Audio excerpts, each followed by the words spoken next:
আপনারা জানেন যে রায়পুরা থানায় গত 4/4/2024 তারিখে সকাল আনুমানিক 9:30 থেকে 10টার মধ্যে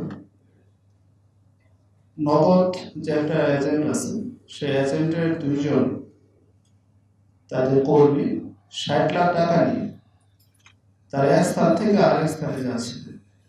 তো সে যাওয়ার পথে আমিরগঞ্জ ইউনিয়ন মাহমুদনগর শাকিনস্ত 10 নং ব্রিজের কাছে পিছন দিক থেকে অজ্ঞাতনামা একটি মোটরসাইকেল এসে তাদেরকে গুলি করে 60 লাখ টাকা ছিনতাই করে নিয়ে যায়। তো তার ধারাবাহিকতায় গত 10/4/2024 তারিখে আমরা দুইজনকে গ্রেপ্তার করি। তাদের গ্রেপ্তার করার পর তাদের তল্লাশি করে আমরা 2 লাখ টাকা পাই। সে জানায় যে এটা সেই যে টাকা ছিনতাই করে তার 2 লাখ টাকা। তো আমাদের কাছে তারা সবকিছু স্বীকার করেন। স্বীকার করার পরে বিজ্ঞ আদালতে পাঠানোর পরে তারা বিজ্ঞ আদালতে ফৌজদারি কার্যবিধির 164 ধারা নিজেকে জড়িয়ে তাদের জবানবন্দি প্রদান করে।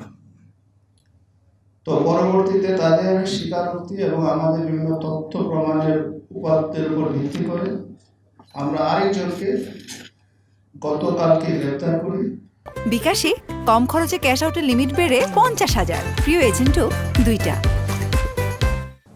তার নাম হচ্ছে বিলাল মিয়া, তার বয়স হচ্ছে 30 বছর।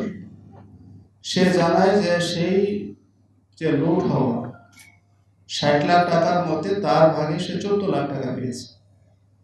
তো তাকেও আমরা ব্যাপক জিজ্ঞাসাবাদে সে জানায় কিভাবে হয়েছে, কে করেছে, কিভাবে, এর সাথে কারা অ্যাসোসিয়েট, কে গুলি করেছে, কার মোটরসাইকেল, পরবর্তীতে কোথায় ছিল, বিস্তারিত আমাদের জানায়। এবং সে বলে যে সেও স্বেচ্ছায় বিজ্ঞ আদালতে 164 করবে।